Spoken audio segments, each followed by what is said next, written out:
अब समझते हैं अध्याय 12 पृष्ठीय क्षेत्रफल एवं आयतन से महत्वपूर्ण वन लाइनर वस्तुनिष्ठ क्लास 10। तो देखिए यहां पर दिया हुआ है पृष्ठीय क्षेत्रफल एवं आयतन। यदि घन की भुजा a इकाई हो, घन की भुजा यदि a इकाई दी गई हो तो घन का आयतन क्या होता है। देखिए घनाभ के लिए सूत्र है लंबाई गुणा चौड़ाई गुणा ऊंचाई। इसी तरह घन के लिए भी हम यदि उसकी भुजा a है तो लंबाई गुणा चौड़ाई गुणा ऊंचाई जब हम करेंगे तो भुजा की घात 3 आ जाएगा घन इकाई में। तो भुजा की घात 3 घन इकाई, घन सेंटीमीटर, घन मीटर, घन किलोमीटर जो भी है तो यहाँ पर घन इकाई में आ जाएगा। घन का संपूर्ण पृष्ठीय क्षेत्रफल, जब हम घन के, ये देखिए हम एक यहाँ पर घन बना लेते हैं, लंबाई चौड़ाई ऊंचाई सब घन की कैसी होती है, बराबर होती है।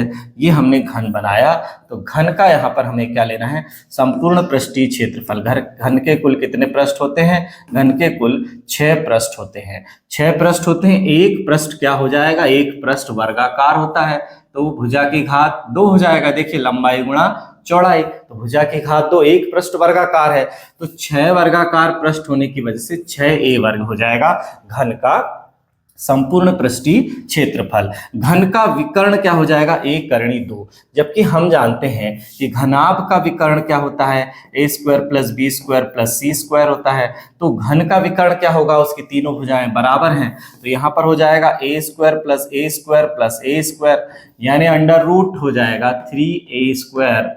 a का जोड़ा बन जाएगा, बाहर आ जाएगा। तो यहाँ पर हम देखिए a को बाहर निकाल लेंगे, a करणी 3 इकाई हो जाएगा उसका विकर्ण, घन का विकर्ण। अब घन का पार्श्व पृष्ठीय क्षेत्रफल हमें ज्ञात करना है। तो घन का पार्श्व पृष्ठीय क्षेत्रफल क्या होगा, घन की केवल 4 दीवारें जो हैं उनका क्षेत्रफल पार्श्व पृष्ठीय क्षेत्रफल कहलाता है। तो यहाँ पर देखिए एक भुजा, एक भाग जो है, एक दीवार का क्षेत्रफल a स्क्वायर है तो 4 दीवारों का क्या हो जाएगा, 4a वर्ग हो जाएगा। इसी तरह से जैसे मैंने आपको बताया घनाभ, घनाभ के लिए क्या करना होगा, घनाभ की लंबाई चौड़ाई और ऊंचाई तीनों भिन्न भिन्न मानते हुए अब हम क्या करेंगे कि यहां पर मान लो हमने एक ले लिया घनाभ, ये देखिए मैंने एक ले लिया घनाभ, है ना, और घनाभ में ये इस तरह से ये हो गई इसकी लंबाई a, ये हो गई इसकी चौड़ाई b और ये हो गई इसकी ऊंचाई c, या ये चौड़ाई ये ऊंचाई, इस तरह से ABC हमने मान लिया। तो सबसे पहले घनाभ का आयतन, घनाभ का आयतन v क्या हो जाएगा, आयत में जब हम ऊंचाई बढ़ा देंगे तो घनाभ बन जाता है। तो घनाभ का आयतन हो जाएगा लंबाई गुणा चौड़ाई गुणा ऊंचाई घन इकाई, घन इकाई। इस तरह से घनाभ का आयतन हो जाएगा। नेक्स्ट लेते हैं बच्चों, यहां पर देखिए घनाभ का संपूर्ण पृष्ठीय क्षेत्रफल। घनाभ में 3 प्रकार के फलक डबल डबल होते हैं, यानी कुल मिला के 6 फलक होते हैं, लेकिन आमने सामने के फलक कैसे होते हैं, बराबर होते हैं। तो हमने यहाँ ले लिया कि एक फलक का क्षेत्रफल AB, दूसरे फलक का BC, तीसरे फलक का CA, और सभी फलक 2-2 हैं, आमने सामने हैं तो 3 दूनी 6 फलक है। तो घनाभ का संपूर्ण पृष्ठीय क्षेत्रफल 2 इंटू AB धन BC धन CA वर्ग इकाई हो गया। अब यहाँ पर घनाभ का विकर्ण, घनाभ का विकर्ण क्या होता है, ये देखिए under root a square plus b square plus c square, ये घनाभ के विकर्ण का सूत्र है बच्चों। जो सेंटीमीटर में हो तो सेंटीमीटर में, मीटर में हो तो मीटर में मापा जाता है। अब आगे घनाभ का पार्श्व पृष्ठीय क्षेत्रफल, यह चारों दीवारों का क्षेत्रफल। तो पार्श्व पृष्ठीय क्षेत्रफल जो होता है उसमें देखिए यहाँ फर्श में क्या है, केवल लंबाई है और चौड़ाई है। फर्श में केवल क्या है, लंबाई और चौड़ाई है। छत में क्या है, केवल लंबाई है और चौड़ाई है। तो हमें यहाँ पर घनाभ के संपूर्ण पृष्ठीय क्षेत्रफल में क्या मिला था, 2AB, 2BC और 2CA, जिसमें से हमने 2 को कॉमन निकाला था। अब हम देखिए इसको, यहाँ पर लंबाई और चौड़ाई वाला क्षेत्रफल क्या है, लंबाई A चौड़ाई B, लंबाई और चौड़ाई वाला क्षेत्रफल 2AB है, उसे पूरे को हम हटा देंगे तो क्या बच जाएगा 2। अब यहां पर देखिए A है B है, A प्लस B और C को कॉमन ले लिया उस तरफ। बोले सर उस तरफ क्यों लिया कॉमन, क्योंकि हमें यहां पर आधार का परिमाप नजर आ रहा है, क्योंकि घनाभ का आधार क्या होता है, आयताकार होता है।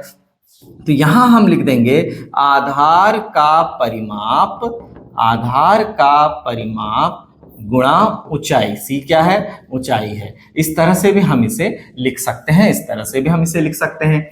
अब इसी तरह से देखिए बेलन पर बात करते हैं। बेलन क्या है, मैंने यदि तो क्या हो जाएगा, त्रिज्या r मान लिया, ऊंचाई h मान लिया। तो पहले जो नीचे भाग था, वृत्ताकार भाग था, उस वृत्त का क्षेत्रफल क्या है, पाई आर स्क्वायर है। वृत्त का क्षेत्रफल पाई आर स्क्वायर है, लेकिन उसकी ऊंचाई h होने के कारण अब उसका आयतन क्या हो गया, पाई आर स्क्वायर h। जैसे कि लंबाई गुणा चौड़ाई था, आयत का क्षेत्रफल, उसकी ऊंचाई बढ़ी तो क्या हो गया, लंबाई गुणा चौड़ाई गुणा ऊंचाई हो गया, है ना, घनाभ का आयतन। उसी तरह से क्या बना, वृत्त से घनाभ बेलन बना, क्या हुआ, वृत्त का क्षेत्रफल है पाई आर स्क्वायर, तो बेलन का आयतन हो जाएगा पाई आर स्क्वायर h, और घन इकाई में हो जाएगा, आयतन है इसलिए किसमें होगा, घन इकाई में होगा।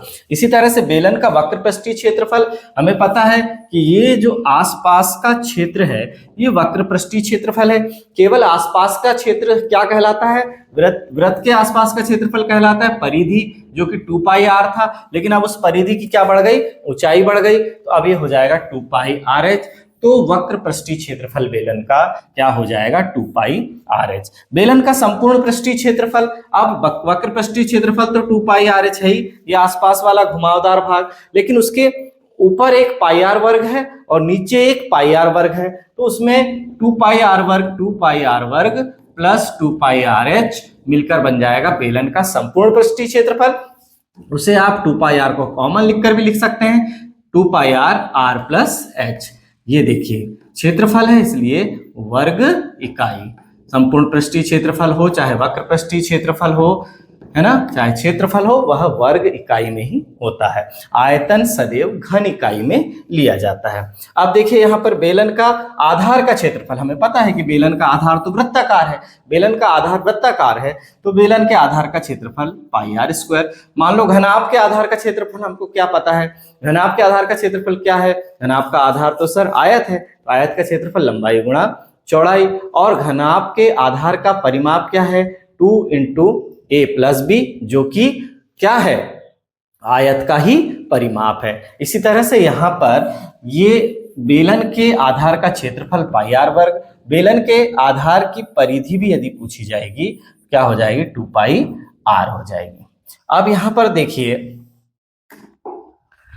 यहाँ पर यदि शंकु की त्रिज्या r और ऊंचाई h हो, शंकु की त्रिज्या r है, ऊंचाई h है, तो हमें क्या पता चलेगा, शंकु का आयतन कैसे निकालेंगे। देखिए हमने एक शंकु लिया और इसी त्रिज्या और इसी ऊंचाई का मैंने क्या ले लिया, ये बेलन ले लिया। जब इस शंकु में रेत भर के मैं इस बेलन में भर रहा हूं तो ये 3 बार में पूरा बेलन फुल हो गया, जबकि त्रिज्या और ऊंचाई कैसी है, समान है। यदि त्रिज्या और ऊंचाई समान है तो हम कहेंगे कि पाई आर स्क्वायर एच जो बेलन है उसको, उसका 3 शंकु का आयतन, 3 गुणा शंकु का आयतन बराबर पाई आर स्क्वायर एच, यानी बेलन का आयतन, क्योंकि 3 बार शंकु से हमने भरा तब 1 बार बेलन भरा, तो शंकु के आयतन को जब हम अकेला करेंगे तो क्या हो जाएगा, 1/3, ये कहाँ हो जाएगा, 1/3 पाई आर स्क्वायर एच हो जाएगा शंकु का आयतन। इसलिए यहां पर शंकु का आयतन क्या है, 1/3 पाई आर स्क्वायर एच। अब शंकु का वक्र पृष्ठीय क्षेत्रफल पाई आर एल वर्ग इकाई होता है। कैसे होता है, मान लो हमारे पास एक शंकु है, ये देखिए मैंने एक शंकु ये ले लिया, इस शंकु को जब मैंने इस तरह से एल के परिदिश काट दिया तो कैसे कटेगा, इसे हमने जब काटा तो इस तरह से कटकर ये ऐसा बना, यानी एक त्रिज्य खंड की स्थिति में आया। ये पूरी वृत्त की परिधि, ये पूरी परिधि 2 पाई आर यहां कट के आ गई, और ये जो तिर्यक ऊंचाई L है वो यहां पर ये कट के आ गई।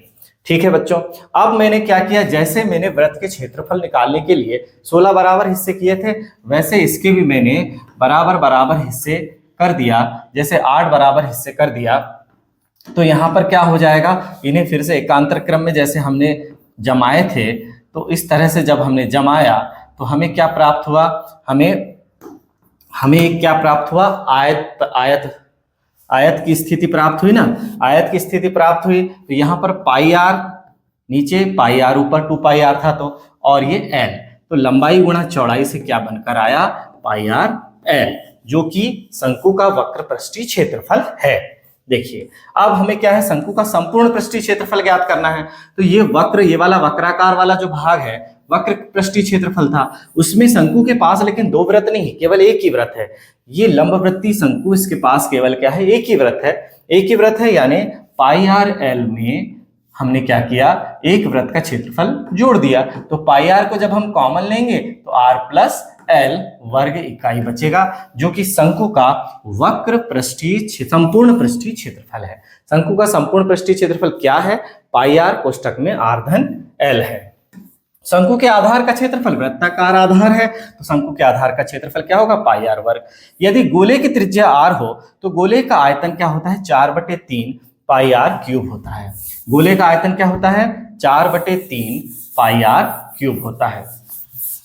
अब देखिए गोले का पृष्ठ क्या होता है, 4 पाई आर वर्ग होता है। गोले का पृष्ठ क्या होता है, 4 पाई आर वर्ग। इन्हें सब याद कर लेना है बच्चों आपको। अर्धगोले का आयतन, जब गोले का आयतन 4/3 पाई आर क्यूब है तो इसका आधा तो 2/3 पाई आर क्यूब हो जाएगा अर्धगोले का आयतन। अर्धगोले का वक्र पृष्ठीय क्षेत्रफल क्या हो जाएगा, 2 पाई आर वर्ग। यदि आपके पास एक तरबूज है और उसे आपने गोलाकार मान लिया है, जब उसे आप आधा बीच से काटेंगे इस तरह से, तो जो हिस्से आएंगे, हरे वाले जो भाग होंगे वो 2 पाई आर वर्ग होंगे। लेकिन हरा और उसमें जो कट के लाल भाग ऊपर आया है छत पे, उसको भी जब हम जोड़ देंगे तो बनेगा अर्धगोले का संपूर्ण पृष्ठीय क्षेत्रफल यानी 3 पाई आर वर्ग, है ना। जबकि हम देख रहे हैं तो 4 पाई आर वर्ग हमारे पास था, लेकिन जब दो अलग अलग टुकड़े हुए तो दोनों का संपूर्ण पृष्ठीय क्षेत्रफल 3 पाई आर वर्ग हुआ। लेकिन जैसे ही हमने मिलाया तो फिर से लाल भाग गायब हो गया, तो फिर से हरा ही भाग रहा। हरा भाग क्या है, 4 पाई आर वर्ग है ना बच्चों। इस तरह से यहां पर पृष्ठीय क्षेत्रफल एवं आयतन से संबंधित महत्वपूर्ण वन लाइनर समाप्त होते हैं।